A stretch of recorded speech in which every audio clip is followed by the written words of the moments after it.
ele voltará. A segunda vinda de Cristo, irmãos, é um dos temas que fazem parte da base da esperança cristã. A segunda vinda de Cristo, dentre os assuntos que estamos estudando na quarta-feira, é também um dos últimos assuntos, porque está dentro da escatologia, que é a doutrina das últimas coisas, dos últimos eventos que estão relacionados com a vinda de Cristo, ressurreição dos mortos, julgamento final e depois destinação das pessoas de acordo com aquilo que elas fizeram, de acordo com a decisão que elas tomaram aqui na terra. Nós acabamos de ler nessa manhã, também na primeira parte do culto dirigida pelo Yuri, Atos 1:11, que vai falar que a vinda de Cristo ela é pessoal, visível e também a vinda inesperada, e porém será triunfante e gloriosa. São características da vinda daquele que um dia prometeu retornar, voltar para buscar o seu povo, a sua igreja. E esse é o período, irmãos, que nós acreditamos que há de ser considerado a consolidação do casamento do noivo, que é Cristo, com a sua noiva, que é a igreja. Quero falar de forma breve sobre as razões pelas quais o nosso Senhor Jesus Cristo voltará. A primeira dela é, ele voltará no tempo determinado por Deus. Põe, por favor, João capítulo 7, verso de número 30, vai retratar que a vinda do Senhor Jesus Cristo está relacionada pelo dia que o Pai irá determinar. Procuravam, pois, prendê-lo, mas ninguém lançou mão dele, porque ainda não era chegada a sua hora. Irmãos, nenhum de nós podemos desconsiderar o que o texto bíblico está dizendo, porque ele é muito claro, dizendo que ninguém pôs a mão em Jesus Cristo durante o seu ministério terreno antes do tempo determinado por Deus para que ele cumprisse a sua missão, fosse entregue aos homens, fosse morto, ressurgisse e depois de 40 dias retornasse para o céu, fosse assunto aos céus. Ou seja, fica muito claro, irmãos, notório, explícito, que Deus tem um controle de todas as coisas. A história, ela está nas mãos, no controle, na direção do Senhor. Então, se a primeira vinda foi de maneira inesperada por conta da vinda dele na plenitude dos tempos, ou seja, naquilo que nós chamamos de Kairos, o tempo pleno, exato, a sua morte também vai acontecer no período por Deus estabelecido, e agora vivemos a grande esperança da segunda vinda de Cristo, que várias pessoas, inclusive, já ousaram dizer dia, horário, alguns até mesmo local, para que essa segunda vinda ocorresse. O próprio Senhor Jesus, como homem no seu ministério terreno, diz que quem sabe desse dia glorioso é o Pai, que vai estabelecer o momento oportuno para nós, como Igreja de Cristo, que temos a convicção da segunda vinda, podemos ser despertados por Deus para que estejamos perseverando, pois essa é uma das principais características do salvo. Irmãos, o salvo ele não está isento, imune de adversidades, pelo contrário, nós acabamos de orar a vários irmãos que estão aguardando a sua cirurgia, outros que vivem a expectativa por conta do seu tratamento, e alguns de nós, irmãos, temos a compreensão que estamos na mesma condição dos demais irmãos, podendo também sofrermos pelas adversidades, intempéries e tribulações do tempo presente. Mas a principal característica nossa, irmãos, que não são as circunstâncias que determinam aquilo que nós iremos guardar em nossos corações. Pelo contrário, nós somos daqueles que perseveram. Apocalipse capítulo 3, verso 11, o Senhor diz: eis que eu venho sem demora, guarda o que tens, para que ninguém tome a tua coroa. A coroa da vida já nos foi dada quando recebemos a Cristo, e guardá-la não é por mérito, mas sim pela perseverança em não desistirmos daquilo que Deus está preparando para cada um de nós, sobretudo acerca da sua segunda vinda. Segunda coisa, irmãos, ele voltará para buscar os que creram nele como Salvador do mundo. Os líderes judeus, eles estavam questionando se verdadeiramente Jesus era o Cristo. Eles, inclusive, chegaram, em dado momento, a exortar as pessoas que estavam crendo em Jesus, porque eles ainda estavam focados naquele profeta que Moisés falou sobre a sua vinda, mas não acreditaram em momento nenhum que esse profeta estava dentre eles. João 7,31, ponha, por favor, essa passagem ela vai falar justamente sobre aqueles que, ouvindo a sua mensagem, creram no Senhor. E muitos da multidão creram nele e diziam: quando Cristo vier, fará ainda mais sinais do que o que este tem feito. Aqui há uma interrogação, irmãos. Eles estão crendo que verdadeiramente é e pergunta: vem um outro que fará sinais maiores do que esse já está fazendo? Aqui Jesus está, irmãos, na festa do tabernáculo, no último dia da festa, e eles estão questionando se esse é ou não o Cristo que eles estavam aguardando. Mas a Bíblia diz que dentre muitos da multidão estavam crendo que verdadeiramente Jesus Cristo é o Salvador do mundo. A palavra de Deus, irmãos, ela diz que quem precisa crer que Ele existe, precisa crer que Ele é o Salvador do mundo, precisa crer que Ele é o galardoador daqueles que o buscam. Quando nós recebemos dádivas de Deus, nenhuma delas nos são dadas por mérito nosso. É graça, é misericórdia, é bondade de Deus. A manifestação, irmãos, do Senhor. Aí aqui, irmãos, eles vão fazer menção do capítulo, no capítulo 7, de 31 a 35, que fala sobre aqueles que estavam procurando verdadeiramente a Jesus. Vocês procurarão por mim, mas não me encontrarão. Vocês podem ir ao lugar aonde eu estarei. Jesus está dizendo algo para eles inusitado. Para onde que ele está dizendo que ia, onde ele vai, nós não sabemos. Alguns deles pensavam: Jesus provavelmente está indo numa outra aldeia, em outro local, ensinar a outras pessoas, e nós não sabemos que lugar é esse.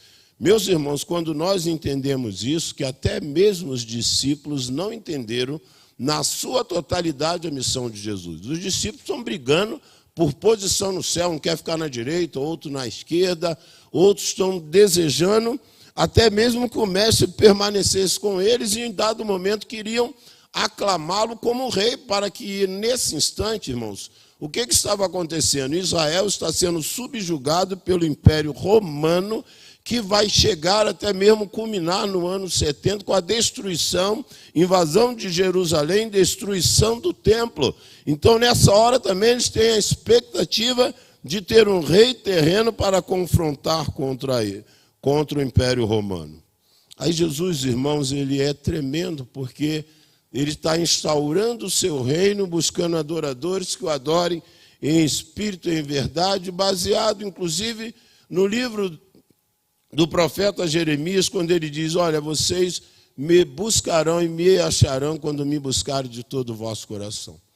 No meio da multidão tinha pessoas sinceras que verdadeiramente creram no Senhor Jesus e por isso o seguiam. Isaías 55, 6, ele diz: buscai o Senhor enquanto se pode achar, que nós devemos buscar a Deus, procurar a Deus no tempo de hoje, e esse lugar para onde ele está se dirigindo certamente é o lugar seguro, a ponto dele fazer um convite individual para todos, porém de forma específica. vinde a mim todos vós.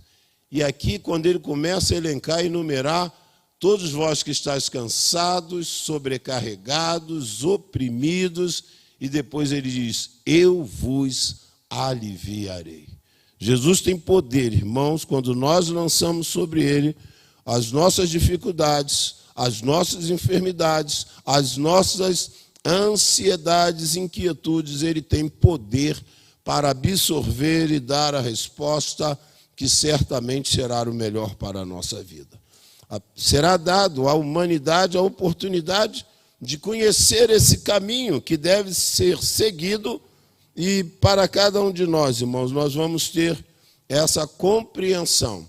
Se nós fazemos parte desses discípulos, desses servos de Deus que foram por ele chamados e cremos nele, hoje nós temos como uma das principais atribuições do Evangelho, como igreja do Senhor, entrar no templo para adorar e sair para testemunhar.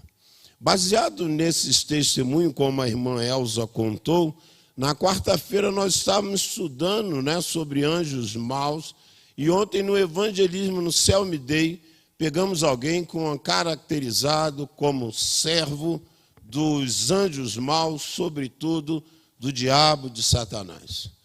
Mas alguém, irmãos, que estava suscetível a ouvir a palavra de Deus. Alguém, inclusive, que quando falei um versículo bíblico, completou.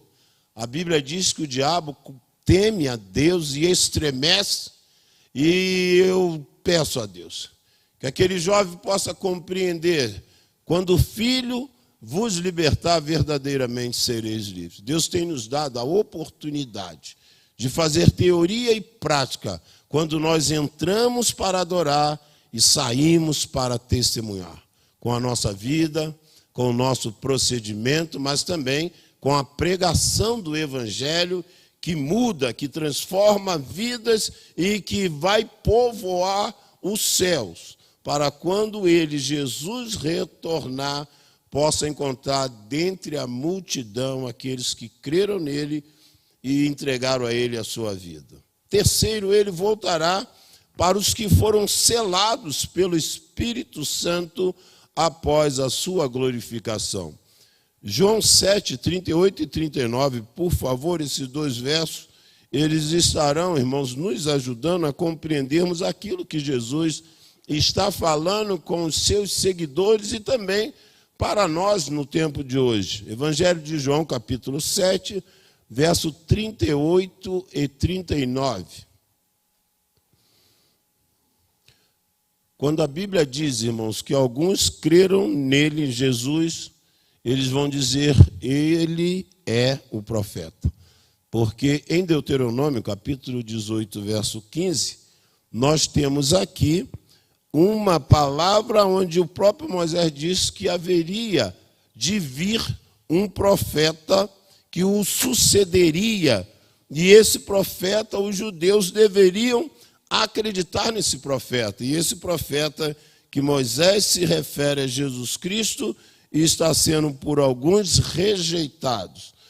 E assim diz a palavra do nosso Deus acerca desse momento que o Senhor está prometendo àqueles que creram nele aquilo que eles já receberiam. Diz assim no verso 38 e também no verso de número 39. Quem crê em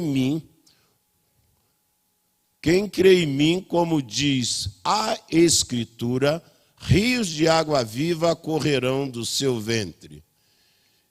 E isso disse ele do Espírito que haviam de receber os que nele crescem, porque o Espírito Santo ainda não fora dado, por ainda Jesus não sido glorificado. Guarda bem esses dois textos, porque nós vamos entender que ao longo da Bíblia Sagrada, no Velho e no Novo, nós temos pelo menos 7 símbolos do Espírito Santo. Aqui está falando sobre um deles.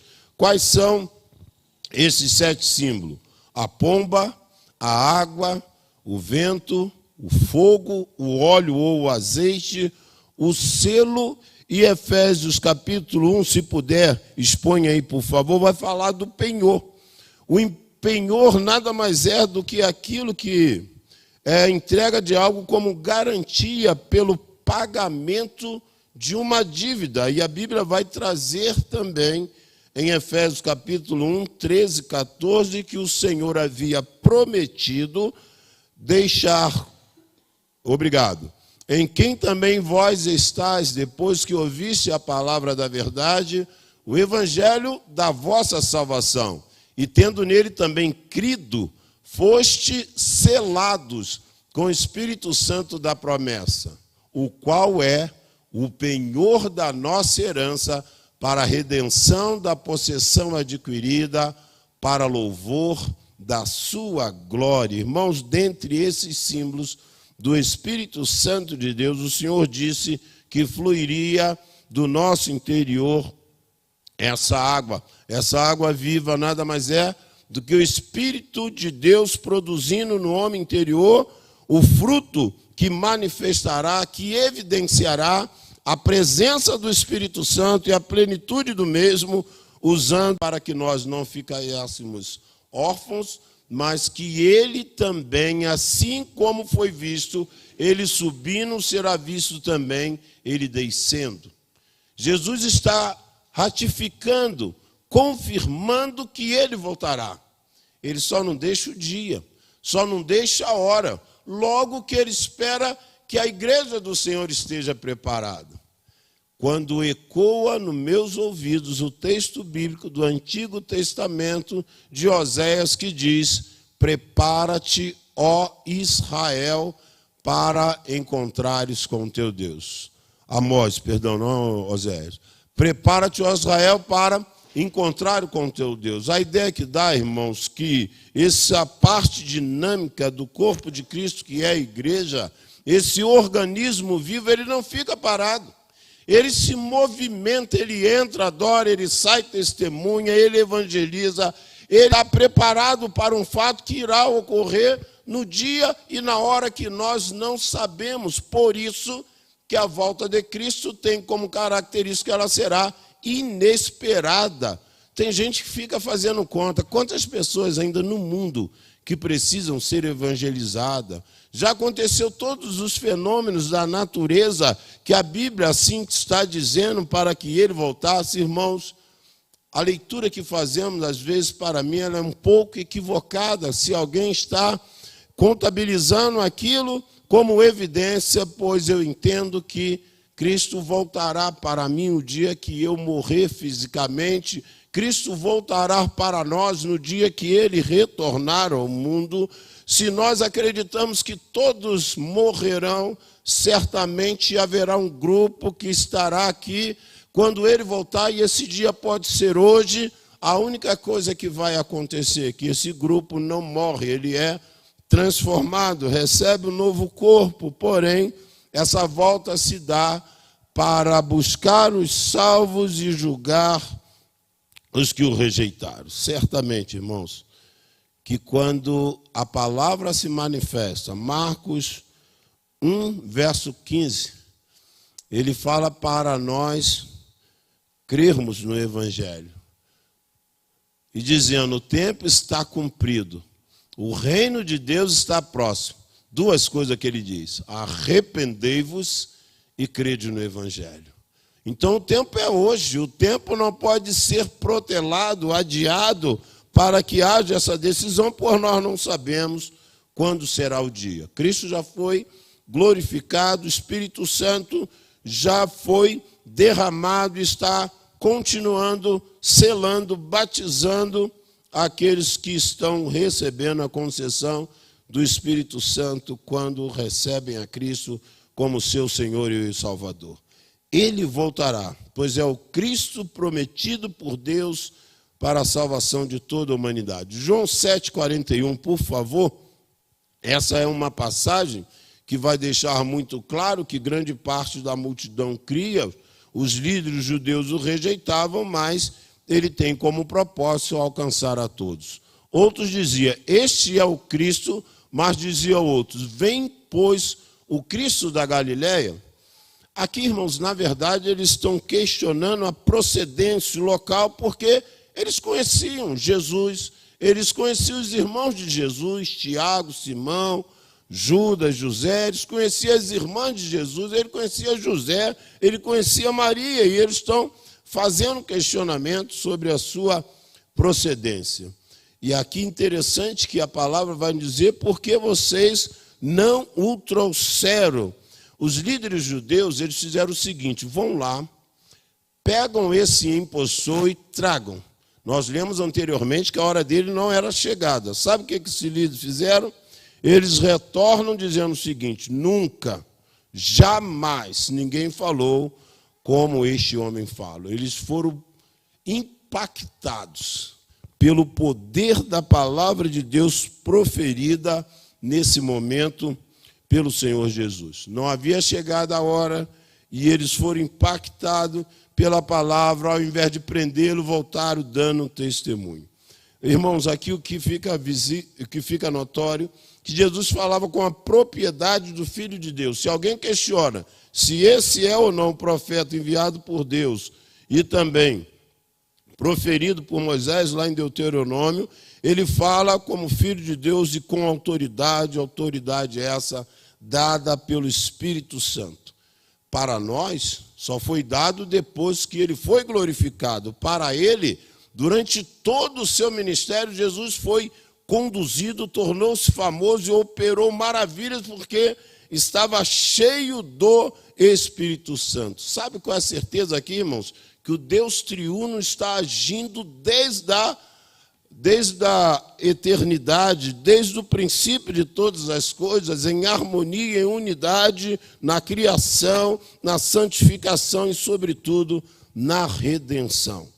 Irmãos, quando nós entendemos isso, eu também compreendo que Deus deseja nos dar autoridade, intrepidez e ousadia na pregação da palavra de Deus.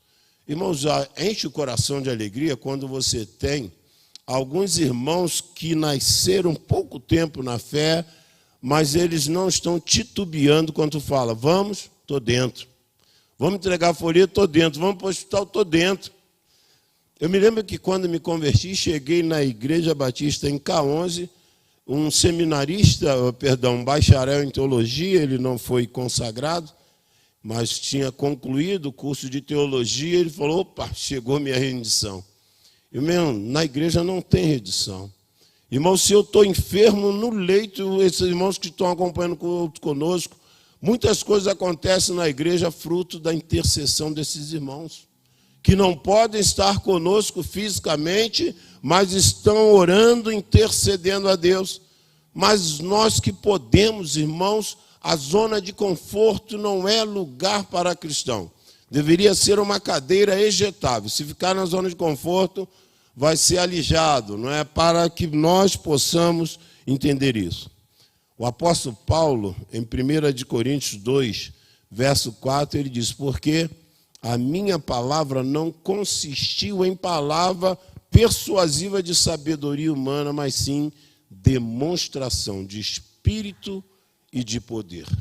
Demonstração daquilo que o Espírito estava usando e do poder de Deus que estava se manifestando. Quinto e último, irmãos, ele voltará para encaminhar individualmente as pessoas para a sua casa. Não é retorno para o nosso lar apenas. João 7,53. Evangelho de João, capítulo 7, verso 53. E vamos ler juntos? Cada um foi para sua casa. Provavelmente isso ocorrerá quando nós encerrarmos o culto. Cada um irá para a sua própria casa. Põe aí agora, por favor, João 14, 1, 3. Vamos ver que casa é essa que o Senhor deseja nos levar e que essa casa é onde nós desejamos estar. Não se turbe o vosso coração, credes em Deus, credes também em mim. Na casa do meu pai há muitas moradas. Se não fosse assim, eu vou-lo teria dito: vou preparar-vos lugar. E quando eu for, já fui, e vos preparar lugar, já está pronto, virei outra vez, não sabemos quando, e vos levarei para mim mesmo, para que onde eu estiver, estejais vós também. Jesus está desejando enviar não só aquela multidão, não só a igreja de Cristo, mas toda a humanidade para um local por ele preparado, para que nós pudéssemos com ele passar a eternidade. Os líderes religiosos, eles vão fazer alguns questionamentos. Algumas das autoridades creram nele. Irmãos, aqui é interessante que vai aqui suscitar Nicodemos. Isso, Nicodemos. Nicodemos, eu acho que não tem mais de 3 aparições dele na Bíblia Sagrada.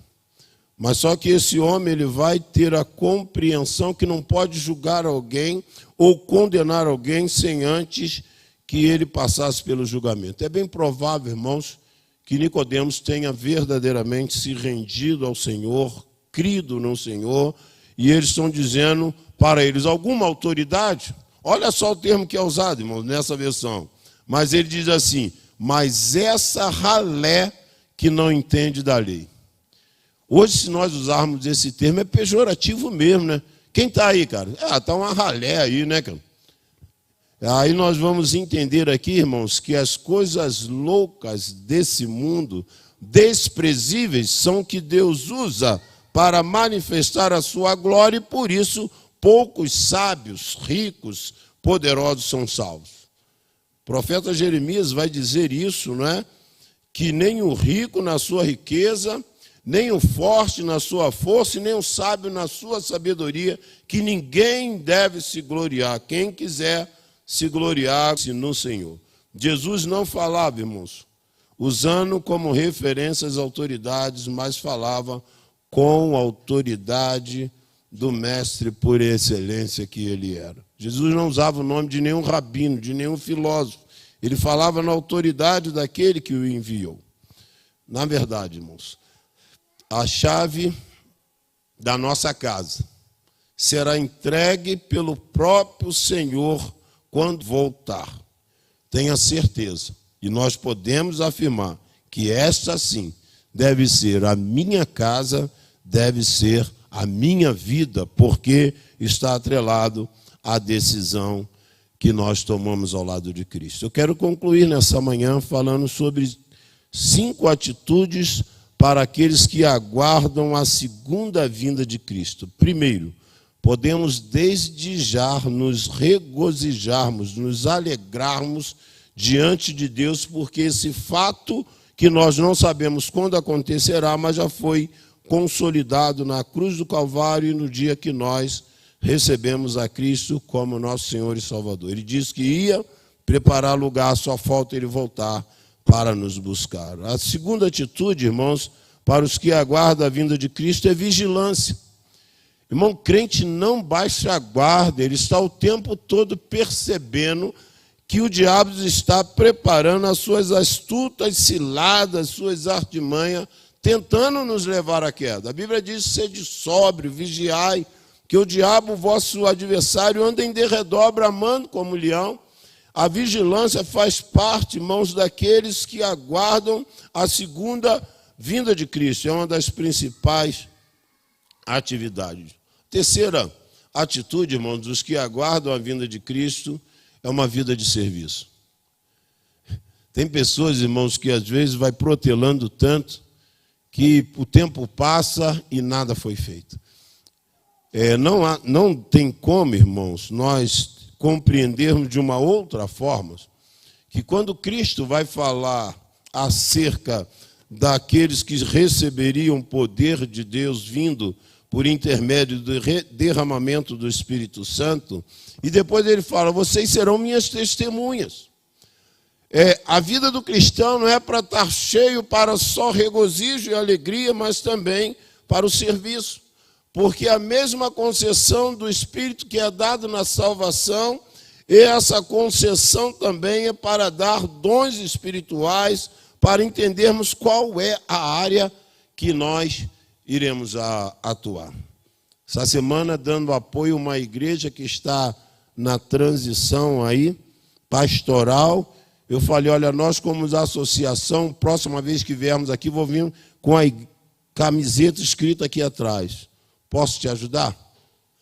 Talvez seja isso, irmãos, que Deus espera de nós, uma vida de serviço de alguém que se prontifique a fazer a obra de Deus na área específica, no ministério que Ele te conferiu. Só que orar, evangelizar, testemunhar não precisa de dom espiritual, pois é uma atribuição para toda a igreja. Quarta atitude para os que aguardam a vinda de Cristo é uma vida de santificação. Aos Hebreus chega a dizer, a carta é anônima, porém, a palavra é inspirada, ela diz, sem santificação ninguém verá a Deus, porque não é admissível que alguém que se converteu viva da mesma forma que vivia antes. Logo, a santificação passa a ser um processo que nós entramos nele quando nos convertemos e queremos chegar até a estatura de varão perfeito que é Cristo Jesus. Quinto e último, irmãos, é a perseverança. Põe aí, por favor, aos Hebreus 10, 36 e 37, vai falar sobre essa atitude para aqueles que aguardam a segunda vinda de Cristo. Porque necessitais de paciência ou perseverança, para que depois de haver desfeito a vontade de Deus, possais alcançar a promessa.